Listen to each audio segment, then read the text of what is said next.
Thank you all for coming. My name is Allison Manley. I'm the Director of Marketing and Communications at Kanopi Studios. And I'm here to talk about how to develop an RFP. I'm not exactly sure why this was tagged as a more WordPress specific session, because frankly, writing a good RFP is good regardless of CMS that you're choosing. So I hope some of you might be coming in from other angles as well. This is me, this is my Twitter, my email, and our website if you need to reach me. A little bit of background on me. I've been doing sales and marketing for a very long time. I actually used to write my own, run my own agency where I'm actually a trained graphic designer. And I used to have an agency, we did print and web design. So I had to do everything from reading RFPs, responding to them, writing contracts, designing the work, janitorial services, accounting, everything that one does when you're a small agency and you're wearing a lot of hats. So I've seen a lot of RFPs over the years. I've responded to just as many. And so I've seen the good, the bad, and the ugly as far as RFPs are concerned. A little bit about Kanopi. We design, build, and support websites for clients that want to make an impact. We are woman-led and woman-owned, and we have 45 employees all over North America. We have between Mexico, the US, and Canada, we are all working remotely somewhere, and I am based in Chicago. I was in Philadelphia, though, over the weekend, so the time change between that and daylight savings is killing me a little bit, I'm not gonna lie. RFPs are hard to write, and usually that's because the people who are in charge of writing them, perhaps writing is not their job, and you don't like to write.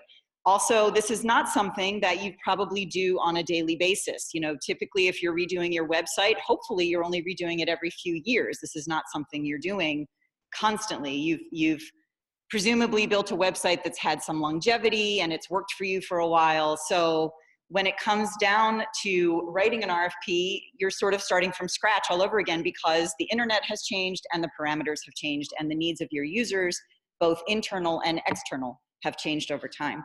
So it's not a common thing that most people have to write RFPs, which is why it's tough to do. It's also possible that depending on your organization, you have some procurement rules that are tricky that you have to work around. They might be antiquated or they're just very restrictive. And some agencies will not touch an RFP because the rules could be that restrictive. So my job here is to help you write a better RFP that gets you better responses, and selfishly, that we want to actually respond to. You know, if we can make it easier for everybody, let's work together and do that. And I really do feel like sales is a bit like dating. It's really all about finding the right partner. You're going to be spending many, many months with these people. You're going to be getting to know them. There's going to be stressful times where, you know, there's deadlines or needs change and you're going to have to work together. So to me, it's very much all about finding the right partner. I feel like the stages of sales are sort of similar as well. You know, you're having your initial meeting, you want to learn about them, there's curiosity, there's a little, you know, infatuation there. You get super excited when you're talking about your project. Then, you know, you become a couple. Like, okay, you're really starting to narrow it down to the finalists. And I didn't go crazy and include a whole bachelor image and handing off the rose, you know, and you can thank me for my restraint later. But, but I do feel like there are a lot of very strong similarities here. And then, of course, once you've decided to commit, you're in the contracting phase. And, you know, on our side, you know, why don't you guys call me back? I've spent all this time filling out this RFP for you, and I want to make sure that, you know, that we're having a communication. It's very much about communication. So we get it. We're not easy to do. We want to help you. We want to work with you. We all these agencies want to make a better web experience for you. So help me to help you. So before we dive into how to write a better RFP, I want to step back on a bigger level and ask the question, do you need one? Some organizations have to do it. Again, depending on the rules, depending on their structure. I have a lot of experience personally in the higher education space. If you're at a public university, it is absolutely required to have an RFP. If you're a private university, it's often not. So you can avoid one altogether. You can go straight to a few vendors. You can ask around to your references. You can, or to your colleagues at other places and say, who have you used? Who are you comfortable with? Who did a good job? Who didn't? You can just narrow it down to a couple agencies, a couple firms, talk to them directly, get to know them in meetings, right? They'll take all their notes, every question they need answered. They'll come back to you with an estimate and you can avoid the process altogether. That's pretty rare, I'm not gonna lie. It's pretty rare, but it is possible. And so that's something just to think about. Do you have to go through this process or not? Can you sort of sidestep doing it? But if you do have to write one, just don't be a bad date. That's all I ask. So here are a bunch of things that are pretty tough when you're trying to, on my end, trying to respond to an RFP. I have seen RFPs that ask for copies on flash drives, DVDs, and CDs, which in this day and age is surprising that they want a CD, but it happens. We also get asked for physical paper copies, sometimes multiple paper copies. I've been asked for up to 25 paper copies that have to be shipped and mailed. Spreadsheets with 100 or more question boxes filled in might be easy for you to compare apples to apples between one agency and the next, but it's actually very daunting to have. And then you have to ask yourself, what's a better way of presenting this information where it's not in this huge long spreadsheet where you're getting very truncated answers and not a lot of specifics. Notaries, again, that's just time consuming, sometimes challenging depending. And wet signatures is another one. If you're at a remote agency, like a lot of agencies out there are becoming more and more remote, having to get a wet signature from your boss or from whoever is required to sign it can also be a challenge these days. And then having us send objections and corrections to the contract in the proposal stage. This one actually, my boss Ann, who's standing right here, who actually now does the most in our sales these days, she's our sales guru, has a lot of thoughts about that in particular. But at the very least, give us the goals for your project. I can't tell you how many RFPs we get that just say, we need a new website. And there are no goals. You don't know why you want it. You don't know what you're trying to do with it. You just know that it doesn't work for you. You can't quite articulate why. You got to give us some goals. Sometimes we have to upload an RFP to a very large database.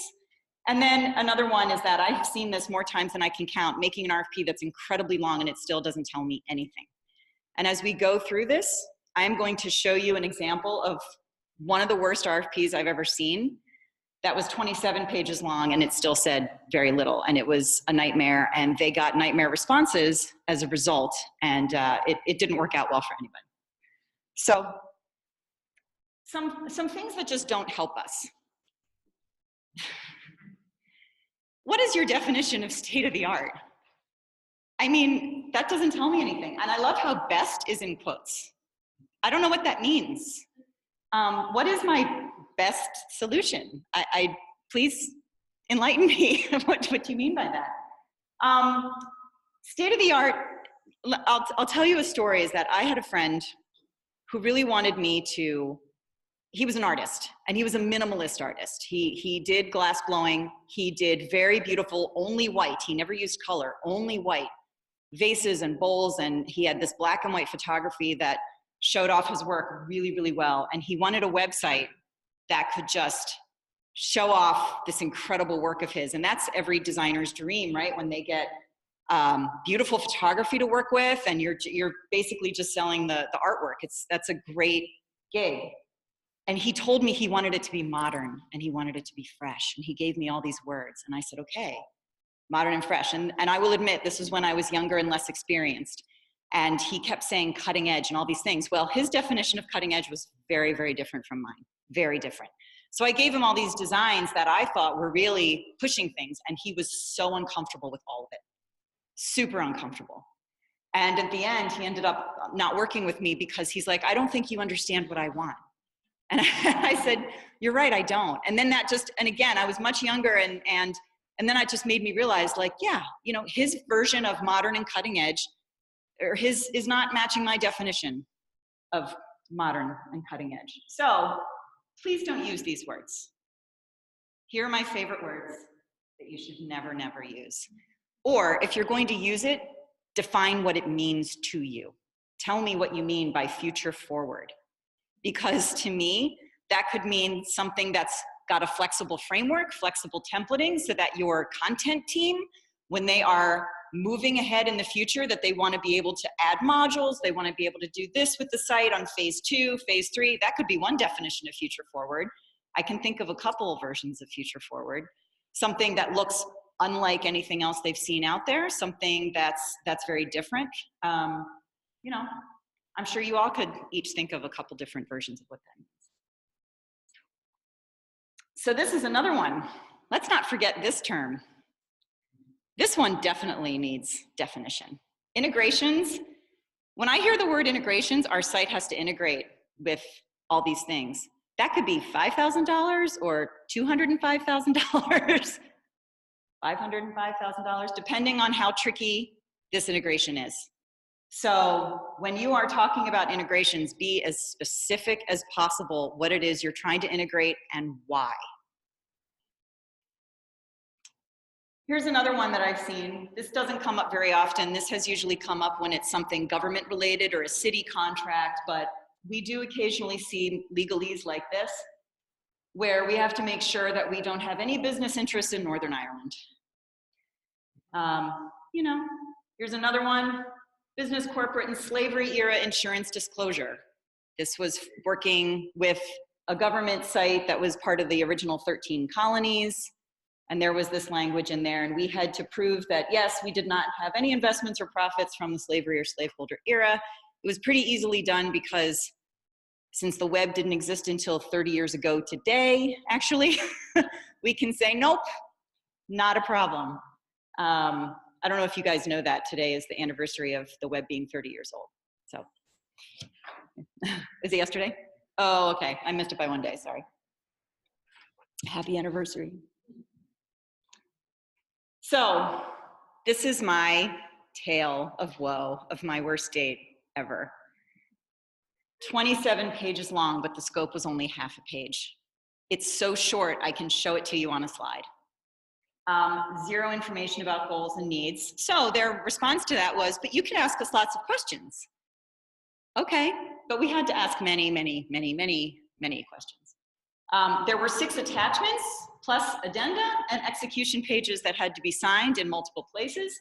1 original, 1 photocopy, 1 flash drive, and it had to be mailed, which means that they gave us less time to work on it with all that paperwork.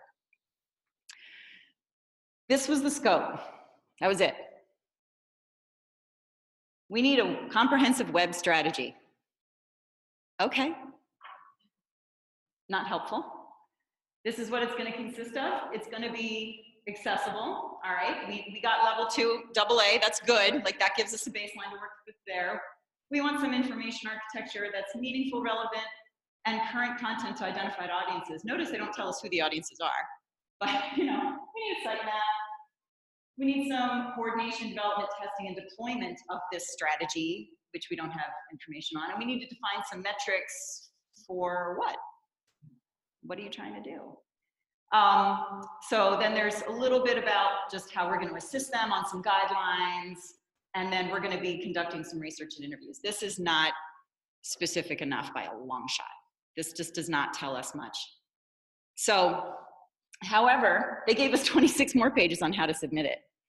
So, it's exhausting to read this, isn't it? It's tough. So for us, it's very tough to read this. You know, to put it in a sealed package, you have to clearly mark each package with the name, the RFP number, the due date. You have to address it this way if you're doing it more than one way, et cetera, et cetera, et cetera, et cetera. If you're doing electronic copies, very specific. Yeah, see, she's grimacing. It's painful. It's painful. And then there's more. This is how we want it ordered. So many things, so many attachments. And then even more. They wanted to make sure that we weren't doing any work with Iran, which we were not. So when it came to the questions, we were allowed to ask all these questions to get clarification, okay? But it took 214 questions to get to, do you want it on Drupal or WordPress? So that's shocking. But that's how many open questions there were from all these vendors who had to ask. So this is the result of what happened with this RFP. 19 firms bid on it. And they got a range from $35,000 to $235,000. My agency at the time was actually the second bar on that. So we were just under 200. And this should tell them that they're gonna have a lot of homework to do to now dig into these RFPs, all these responses, and figure out where to go next. They can't make an apples to apples comparison. They can't know how best to move forward, because surely if someone can do it for $35,000, but someone else is saying $235,000, what are they gonna do? I mean, it's sort of like, They can kind of say to themselves, well, if we pick something comfortably in the middle, maybe that might be safe, but 35,000 seems like the people didn't know enough of what they were doing. 235 seems like they're covering their bases a little too broadly. So the other result of this was that it took them 9 months to make a decision.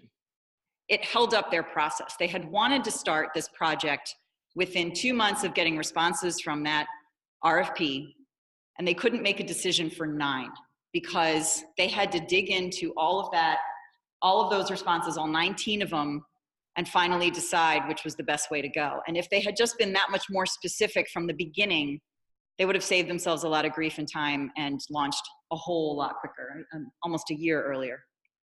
So let's talk about building your ideal profile. I mean, I'm gonna show you my top 16 steps on what to do here, but the bottom line is you gotta be specific, you have to be goal-oriented, you have to give details, don't leave us guessing on what you want, and conversely, tell me what you don't want. When you are going out there and you're deciding how to choose the right partner, you know what you don't want just as much as what you do want. So you wouldn't leave your options 100% wide open when dating. You would have some parameters, like I want this, I want that, so give us parameters. We love parameters, that's great. So here's my top 16 things that I want to include, or I want you to include in an RFP. Please be specific about your goals. Even if you just need a general upgrade because you recognize that your site is outdated in both the look and the technology, there's got to be a reason you're frustrated with the current site, right? Is it too slow for back-end users to update? Is it not mobile friendly? Is it slow to load? Do you want traffic to increase for a certain conversion you're trying to hit? Why do you want those things? When you know you want them, is there a why behind that? Is it because a stakeholder's asking for it? Is it because you're trying to hit some specific goal? What do you want that your current site can't do? And please try to avoid generalities like, we want a website that incorporates social media. Everyone does. Everyone wants social media on their website. Of course you do. What do you want social media to do for you? What is that going to do for you when you incorporate social media? Like, is it that you want to share blog posts a certain way? You want more traffic that way? Or is it that you're trying to, you're trying to increase a certain number of hits on LinkedIn versus Facebook versus Twitter? What is it that you're trying to accomplish there? So please, when you're outlining your projects, put specific outcomes back to those specific goals. Also be specific about your constraints. It is critical that I know if there are certain key dates you're trying to hit. And that's a question that we always ask when we're given an RFP, when they say this has to be launched by August 1st. Why? Why does it have to launch by August 1st? I just want to know that. Are there any brand and identity standards we have to adhere to? Is any important stakeholder on your team going to be on vacation? Is there something around that we have to work around? So please give us those parameters to help us focus around those constraints as well. This is always a fun one. There is always a number in your head, and I know it, okay? I love it when people say to me, well, we don't know how much it costs. We're exploring. We haven't figured it out, because what I'm gonna do is respond with a range. Okay, you've told me that you want this, you want this, you want this, you want this, you want this. On similar projects that I've worked on, that feels like $100,000.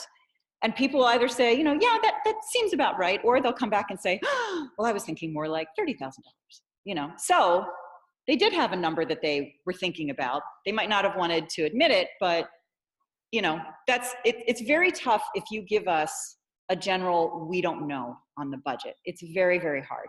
We can respond much better and give you realistic boundaries if you are able to give us a number. Now, having said that, sometimes you are legally bound not to say that number, and we get that. But then say so. You know, that for us is a better answer than just, we're just exploring. If we're not allowed to give a budget for some reason, please let us know.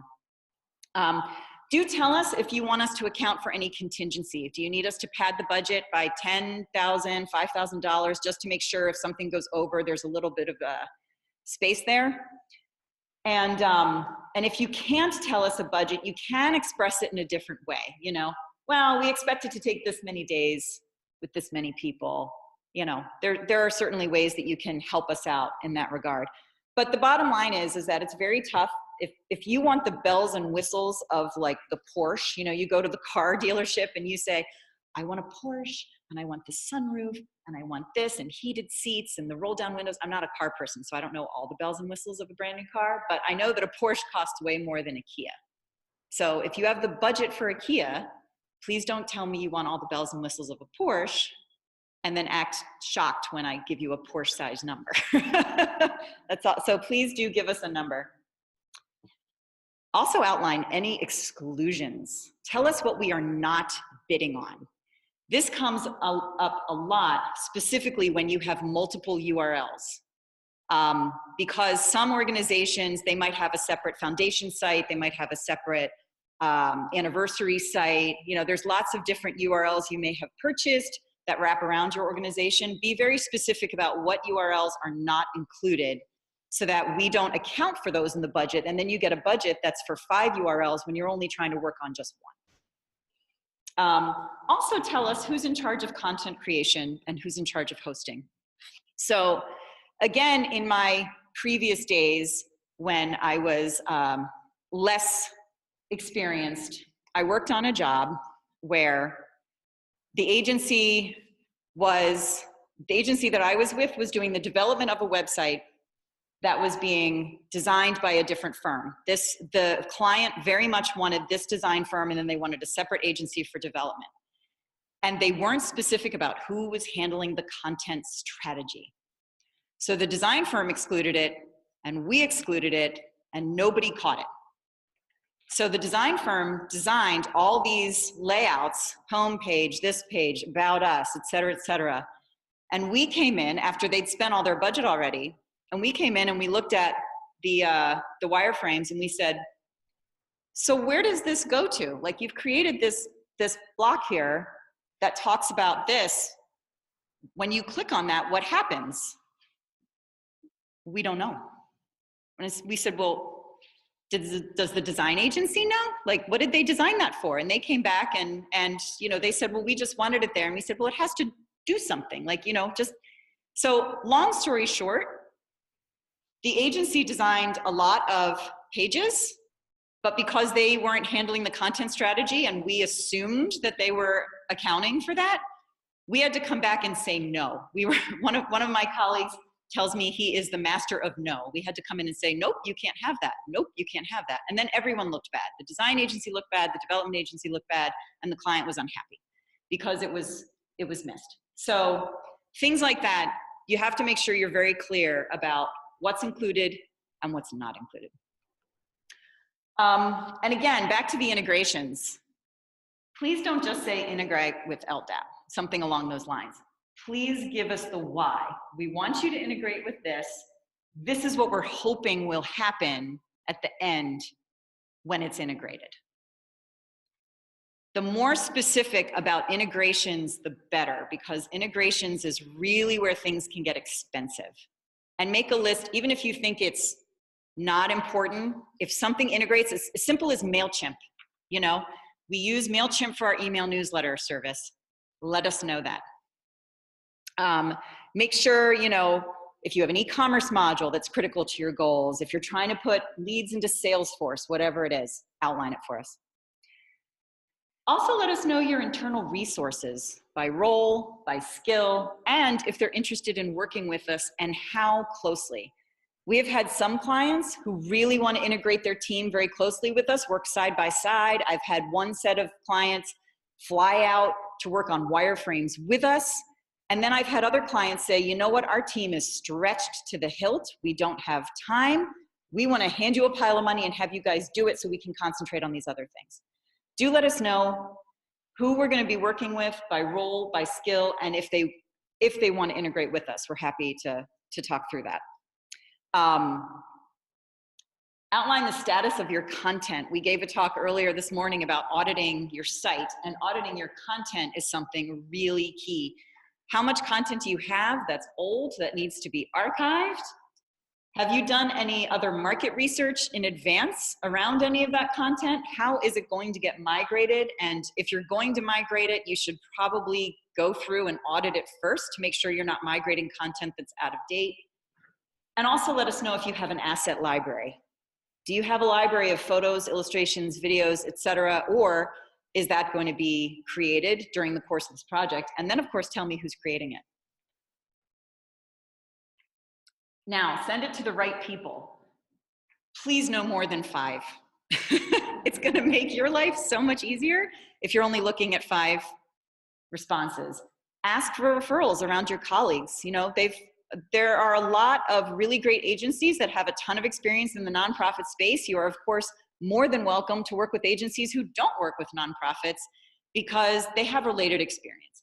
But ask for referrals around some trusted advisors and colleagues that you know. A great one, too, is, and I have to thank Anne for this, is that ask for references. When you are talking to these agencies and getting to know them, and you ask them for references, that's pretty standard.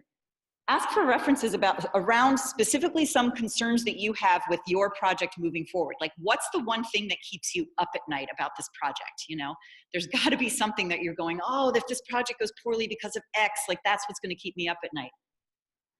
Ask those references, those agencies that you reach out to, give me a reference that worked with you around a similar problem like that, so I can talk to them about how you solved it. That gives you a ton of information about how the agencies you're looking at were able to solve that problem, much more so than just a general reference that's like, yeah, you know, we loved working with them, they were great, blah, blah, blah, but specifically ask them about how the vendor was able to overcome your largest concerns. And definitely, if you can avoid it, avoid posting on RFP sites. Now again, because again, I have all this experience in the higher ed space, if you're a public university, some universities do, by law, have to post it on their website and people find it. But in my earlier days, I've learned a lot of like what not to do. In my earlier days, there was an RFP database site that I used to go to, and I did actually find an RFP that looked amazing to me, and I thought, oh, our firm is perfect for this, we're gonna do this, and we bid on it. They got 101 because it was on this database where all these RFPs were. They got 101 responses, which is way worse than 19, which was the other one, and those prices ranging from 35 to 235K. I can't imagine what the price range was on 101. So avoid that if you can. And give us time. I have seen RFPs come in where they say, we need an answer in 3 days. And that's brutal, you know. I mean, again, if you just want like a ballpark, maybe, but if you want a full fleshed out RFP, please give us at least 10 days, and preferably you'll give us 3 weeks to be able to read it, have our engineering team, have our UX and strategy team review it, make sure they don't have any additional questions above and beyond, and that'll give you time to answer those questions back, and then we have some time to give you a very thoughtful response. So please build that into your schedule. And do allow for that Q&A. It can be done several ways. You can do it via an organized conference call where you give everybody, here's a time where we're gonna be meeting, make sure there's a representative from your agency on the phone and we can do live questions. Or you can do it where it's more ad hoc, where you say, please just email us your questions and we will consolidate them all and send you answers on this day. And then what's also really helpful is that send all of the answers consolidated to all vendors regardless of who asked. it is helpful for us to see every single question. You don't have to name who the vendors are. That's totally fine. But it is good for us to see what all of the questions were, because there might have been something we missed or they missed, and that gives us a fuller picture of how we should respond. Please, as a former designer, do not ask for spec work. If you don't know what spec work is, the definition is any kind of creative work, either partial or completed, that is submitted to a prospective client before we've actually secured the work.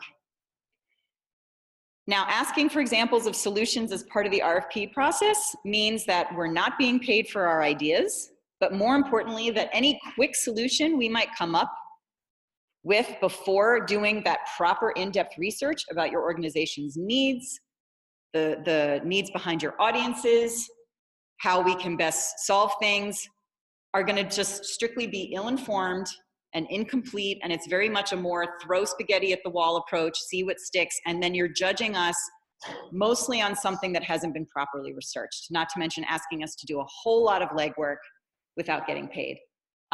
If you want more information, you can go to nospec.com and learn more about that, but just keep the spec work out of it. Again, based on what you've seen from some of the nightmare RFPs that I've gone through, please be mindful of our time, streamline the paperwork as much as you can.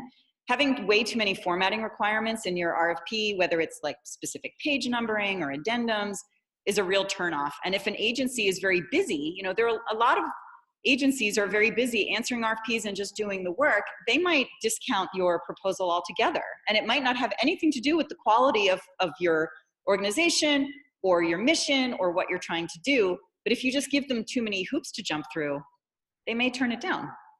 So just try to keep it as simple as possible, because what you're looking for is a firm that's good at solving your business problems, not a firm that's good at filling out paperwork. This is another great one that I love, is just giving us a decision matrix. How are we going to be judged? What's weighted most heavily between all these things? Let us know, like, is it 15% cost, 20% geography? Do you want a firm that's very close by so you can work very closely? Do you not care about that? Is that not critical to you? Let us know what the biggest deciding factors are. I mean, I lost an RFP once where in the end, it came down to 2 agencies. We were one of them, and it came down to geography. They wanted, the other firm was 20 minutes away, and we weren't. And they said, it was a really tough decision. You guys were so close. Everything was close. We just wanted to work with the firm that was closer. You know, I can't get upset about that. I can't pick up and move, you know, but it's nice for us to know how weighted things are going to be. Definitely please get buy-in from your stakeholders in advance, and do not send out an RFP without running it by your stakeholders first. Another nightmare scenario that I went through was that we got an RFP from a client. They were terrific to work with on the RFP process. They were wonderful to work with. They did everything that was on this list of 16, all the things they did, but what they didn't do was run it by their stakeholders, and the stakeholders had very different opinions about what the goals of the website project were. So we signed a contract, we start this project, and we are literally only weeks into it, and there's already massive fighting between the stakeholder and the person who was in charge of the RFP. And then she admitted to us later that because she just wanted to keep things moving because she wanted a website so badly, she had bypassed her stakeholders altogether and was hoping it would all sort of work out. And it didn't. And it made it very tough for everybody. So even if it's just as simple as sending a survey just so that you can get their opinion of their goals and their needs and their wish list and any constraints they might have, that's going to help in the long run. Just make sure everybody's on board before you release that RFP. And again, back to that whole content strategy story I told you about, we didn't know who was taking charge of what. Please list out every single assumption that you've got. We assume that. That's a fine way to start a sentence. We're okay with that. You know, we assume that all this is going to happen. Who's responsible for all these things? And another thing that you can do, which not everybody thinks about, but most agencies are happy to do, is ask the vendor that ask these agencies, include their standard contract templates so that your legal team if they want to review in advance, sometimes they can catch things. Well, this might be a problem. Well, what about this? Well, let's ask questions about that. That's something that every agency that I know would be willing to do. So that's just another step that you could do to make sure there are no surprises when you get down the road. Now, lastly, realize that you're buying a process and not a product. Your website is a process. It's really one of the only things that's sort of living and breathing and ever changing as the web evolves and your users' needs evolve. And, you know, just because someone has never worked on a nonprofit website before does not mean that they can't. Consider that responsive design did not exist until 2011, okay? Responsive design has been around for 8 years, which seems shocking to me at this point. It seems like it's been around forever, but prior to 2011, no one had ever built a responsive website. Everyone figured it out. So just because someone's never done it before, don't give them the benefit of the doubt that they have to have done exactly what you're looking for. Just make sure they have related experience and they have effective problem-solving skills. So this is the summary. If you were taking notes on all the individual 16, this is the summary of all 16 things to include. Yes, she's taking a photo, so I'll let her do that before I switch slide.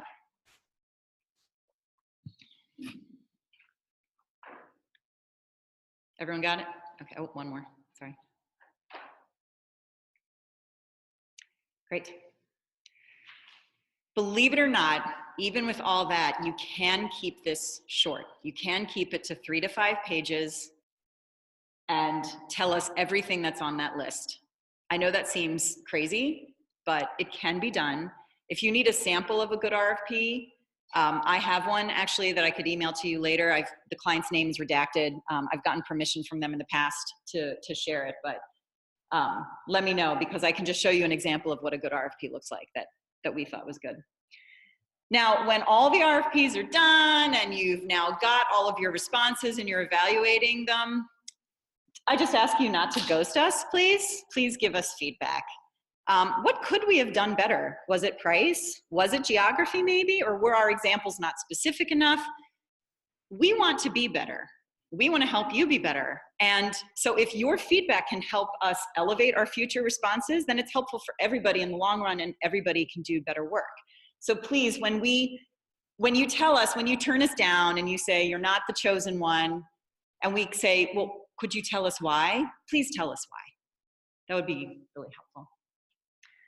So then when it's all done and you've done all the work and you've picked that vendor, you're gonna have your own parameters around how you make the final choice. And I cannot remotely predict what those are gonna be for you. But what I will say is that just keep in mind that ultimately it is a relationship. You are going to be with these people for so long, for so deep, and you are going to be giving them such a huge portion of the main marketing tool for your organization, right? I mean, websites are where everyone goes now. You're gonna be giving them a lot of responsibility. So make sure you're comfortable with the team. And one of the best ways to get comfortable with the team, interview the people that you're gonna be working with. Ask during the process, say, can I talk to the project manager? Can I talk to the director of strategy? Can I talk to one of the team leads who works, you know, in doing these types of integrations? Like, get to know them, that's fine. You can make that request. So make sure you're just comfortable with the team that you're working with. So that's what I've got. Any questions? No? Okay. For the firm that was essentially a bad date, I wonder if you ever apply to RFPs like that, especially if they're soliciting you directly, and say, hey, we think you maybe are not quite at the stage of an RFP for the website itself, but you have more, because obviously you all are as full service firms, so you have experiences recommending that back to people that you don't actually have your stuff in order to do just yet. We have, yes. And often the only time I've ever responded to an RFP that's that much of a bear is if it's really desirable for us for some reason, like it's a client that we've really been dying to work for, or or maybe we're a little slow at the time. I mean, usually when we're busy, we would look at something like that and say, it's not worth our time right now. But if we have the time, we'll make that decision if it's worth the effort. But yes, we have gone back and said, you guys don't seem to be quite there, let us help you get there. And that's actually something we've done as well. We've helped potential clients and non-potential clients actually write RFPs as well, like just to have them vet it through us. We did it recently actually, where someone sent it to us and said, does this even make sense? Is there anything missing? And I ran it by my director of engineering, and she read through it and she said, well, I wish they'd clarified this, this, this, and this a little bit more. So that's something that we'd be willing to do as well, is just give more feedback before you even release the RFP into the wild, so that they can tighten it up and make it easier on everybody. Yeah. Anyone else? Yeah. All the steps, like before you're ready for an RFP, and as you talked about, I think, setting your goals and things. What if you aren't sure what you need in terms of like starting from fresh or freshening up? And so is there some general guidance you can give on how to assess what you're looking for? You know you don't like how certain things look, and that's how ways to work better and look better. But is that just a freshen up, or is that a start from scratch? That's actually sort of a tangential but great question, because sometimes you don't need a full redo. Sometimes you do need a freshen up. And that's something that hopefully whoever you're going to will be able to tell you. But that's where you have to get specific about why you don't like it. I mean, there's got to be a why behind, well, it just looks outdated. You know, what about it is outdated to you? What is your definition of outdated? Is it that you're seeing your competitors doing something and you're recognizing that they're getting more attention or more traffic or traction in some way that your site's not doing? That gives us something concrete to respond against. So that's why also interviewing your stakeholders, whether it's your internal content editors, you know, if your content editors are really struggling putting content up on the back end because they can't figure out the fields or this module, then interview them, ask them, like, where are your pain points? There's got to be pain points somewhere. And over time, as the web evolves, because that's what it does and that's what it should do, and there's an evolution there with websites. Websites are never just done, right? Like, we wish they were done, but they're never done. So over time, you can ask, like, okay, where are our pain points now? They've shifted. They used to be really painful here, and then we fixed it. And then over time, something's going to get a little more painful over here as the next module gets updated or whatever it might be. So definitely do some internal surveying, but then that's a question I would ask the agencies. You could go to them and say, do you really think we need to overhaul this? Or do we think just a couple things here and there for a lot less money would get us to that goal? Yeah, so be as goal-oriented as you can be. Mm-hmm. The question was, what if it's specifically just a tech update, that the user experience on the front end is fine, but you might need to migrate to a newer version of whatever CMS that you're using? I mean, just outline that in the RFP and say that we are very happy with our user experience. We think the theming is fine, but we really just need to go from Drupal 7 to Drupal 8, or WordPress this to WordPress that. I'm more of a Drupal person, sorry, so I don't know what version of WordPress we're on. But yeah, just be very specific about that.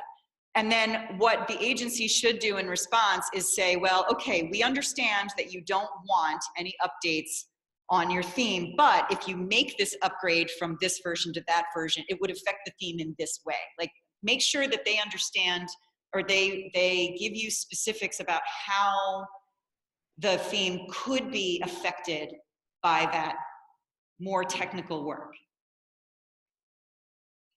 Yeah.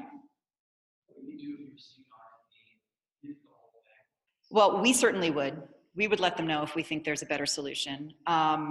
What we would like to do is have that conversation before we go through the effort of responding, though.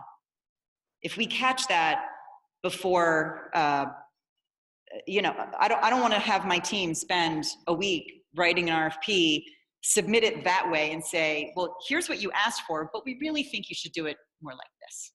You know, we would want to have that conversation more up front and say, hey, we understand you're asking for option A, but we think option B is actually better, and here's why. You know, it certainly would make our proposal stand out more.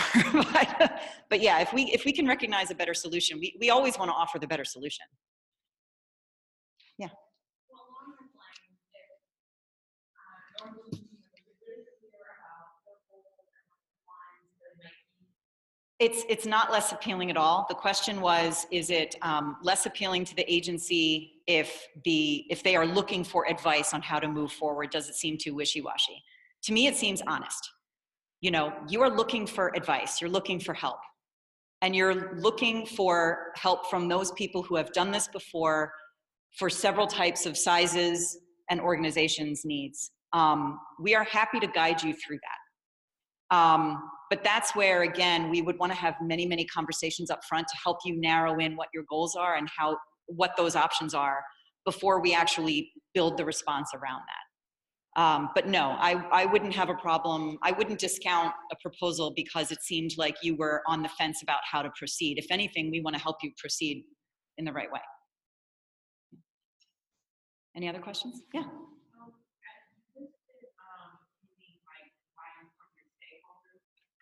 So the question is about the buy-in from stakeholders, and you're looking for more specifics about what stakeholders that might be.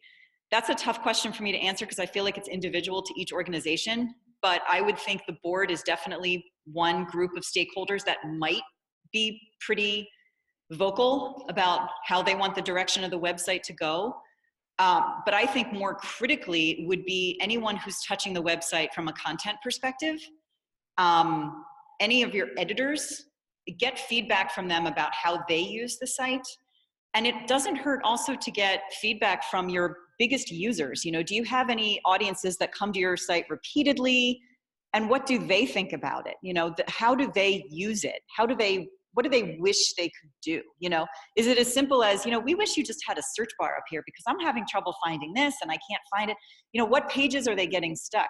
And that's where you can simply send out a SurveyMonkey survey to your email list and just say, hey, we're looking to upgrade our website in the next year, 10 months, whatever the timeline is, and say, we would like to know what your biggest pain points are. What are you having trouble finding? Just asking that question alone, what are you having trouble finding? I think you'd be surprised the responses you get. So, and definitely get input from your boss. Like, don't submit an RFP without letting your boss look at it. Anyone else? Yeah.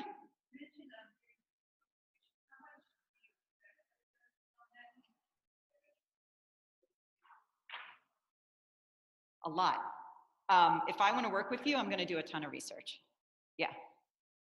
So the question was, how much do we research an organization before responding to an RFP? And yeah, I'd say we researched a lot. I mean, maybe, you know, sometimes there might be a value thing, like your values just don't align.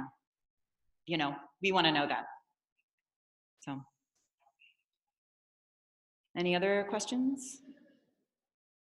No? Oh. I'm trying to say, you mentioned like a big range that comes in RFPs, it's not written specifically enough. But once you agree on a price, and you mentioned about contingencies, so usually these websites. Most of the ones that I come across, I mean, I'd love Anne to chime in on this one, but most of the ones that I come across are a set cap. Having said that, if your cap, again, if you need all these things, but you only have this much budget, there are still a lot of ways to help out. Like there could be a phased approach where we say, okay, well, maybe for this year's budget, we can only spend $50,000. And if your fiscal year ends June 30th and the next one starts July 1st, we say, well, we have to spend $50,000 by June 30th, but then starting July 1st, we have this much more to spend. We can split years that way, you know, and you can ask the agency to, you know, is that an option for them? So that's something that I've done many times. And then you can, and then ask the agency, you know, if we don't have this much money to spend, if you think we need 200K, but we only have 50K, you know, what can we do in a phased way? And then in answer to your previous questions, what can we do that's just a facelift that's not a full overhaul? Mm-hmm. Would you want to add to that? I think that's totally perfect. Okay. I think the one thing that's so tricky is that oftentimes with that I don't have the budget, and then we say, okay, great, then it's $500,000, and they go, what? So, okay, then when you have a budget, and they say, oh no, it's okay, well then $500,000 because we don't do anything, right? So it's really helpful to have that, and I would say that a lot of this stuff is very risky because often the nonprofit or the person, they often even don't know what they're supposed to ask for yet, right? Yeah. And it's usually 3/4 of the way through the project, they go, oh, if I only knew now what I did there, if I only knew now what only then right now. So it is sometimes easier to go through a small, like 20 or 40-hour engagement with an agency that you thoroughly connect with to help them scope it out and let them know so that when you take out the RFP, you're now shopping from getting apples to apples. Because I can notice when somebody has already worked with a vendor or worked with somebody in the field, actually architect out some of their ideas. And you can also ask your respondents to provide add-ons, right? So there's some things that you may not have asked for that the vendor normally puts as part of their proposal. So in order to compare apples to apples, asking the vendor to separate out the additional, the value add services helps the actual person get it apples to apples. So I think that's the biggest thing, is that most often when someone submits an RFP that hasn't been informed yet from a web developer's perspective, they're getting stuff that's $25,000 to $250,000. And then it's really hard to make a decision. So if you can do like initial discovery work, it'll also give you a sense of if that vendor is good to work with. I know a lot of people sometimes do strategy decoupled completely from the design and development process, which is another way you can go, is just break up your project into smaller chunks and just do strategy and research, and then just do UX and design, and then do development, and then it's support. So there's ways to kind of break that. Mhm. Yeah, sometimes a small bite is the easiest way to get clarity, and then you can kind of go out and shop and get a couple of different estimates. What were the pros and cons of separating design and development versus having the same? You can still have the same partner do it, just in different chunks. I personally prefer to work with just like one, have the person work with one team. It seems like it's more cost effective for them. But sometimes you may really feel really passionate about this organization, the way they do their brand treatment, the way they do that, but they actually don't do development in-house. Yep. A lot of the bigger agencies don't do the development in-house. They subcontract everything. So if you're going with a bigger, fancier brand or a firm, because they don't do everything in-house, you're going to be working with bigger teams. So sometimes smaller chunks and then working directly with the vendor. If you have the opportunity with one person, they get to kind of know your brand, and then they get to know the nuances, stakeholders. So I would say the hardest thing about any web design project is actually all the humans. Lovely humans that want to get involved, and whether they're inspired or not, they definitely can either be a huge help or a huge hindrance. Yeah, I mean, and I've seen it done both ways, where you've decoupled one process from the next, or you've done it as a full end-to-end, and there's pros and cons to each, right? I mean, you can certainly control budget a little bit stronger if you have initial strategy work done first, and then you move on to design and UX, and then you move on to development. The trick with separating it out that way can be that, well, the engineering and development team haven't necessarily been integrated with the design and the UX work. So there's not that cohesion, and there's quite a ramp up for that team. They now have to step in at the development phase, but they have to dig into all of this initial UX and strategy and wireframing and information architecture that's been built, and make sure that there aren't any gaps that they're trying to account for. Whereas if you did it full end-to-end, the engineering team can be in on those meetings and answering those questions, so it's quite a seamless transition between one phase to the next phase. Having said that, it's much scarier to look at a 10-month project, right, as opposed to a 2-month project. So it sort of just depends on how, you know, what your budget is and what your approach is and what your deadlines are. And there's a lot of factors, and I know that I'm not, I can't be specific because it really is very individual to what your organization's needs are. Yeah. I just wanted to get your advice on, if you're currently engaged with an agency, I'm just trying to navigate that. Right? So you have an incumbent, is what you're telling me. You have an incumbent, but you need to get 2 other bids, is what I'm going to guess. Yeah. I'm just basically trying to see what the options are. Are you required to get the other options, or you're just doing it to cover your bases? Cover my bases. Okay. So then that means there must be something about the incumbent that you're not quite 100% on. Okay, let us know that.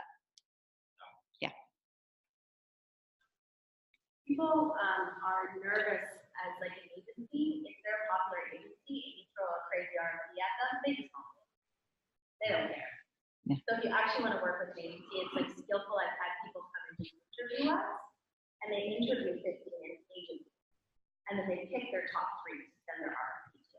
They're sending it to 15 people. So they actually get, do they communicate quickly? Do they pick up their phone? Are they friendly people? Are they solution oriented? Kind of go through like your top 5 things that you want to work with. Like, hey, if you're in a long-term relationship with this person, if they refuse to get on a phone call with you during this person's initial phase, run. Because they will go down you halfway through the project. You know, so you can tell through an initial like litmus test of like, is this person going to be a good quality person agent to work with? Mm-hmm. And I think that's a very valuable thing for both like on the org side and on the nonprofit side. You can take time to communicate. Yeah. Right? We're all really busy. Nobody has time to go through like deep relationships with 50 agencies that are crazy. You can see it 50 and get a good sense of, oh, that one, we definitely know we're not going to something like that. Or, well, those fancy people, they're really fancy, but they're going to cost me $250 to do the project. And they told me that right on their first meeting, but they don't take projects less than $250,000. Great, cross them off my list, right? So it gets you to a place where you can start skinning out and filtering your vendors that aren't using it. All of you are wasted. Yeah. Any other questions? Okay. Thank you so much. We're right on time, 2 o'clock. Thank you.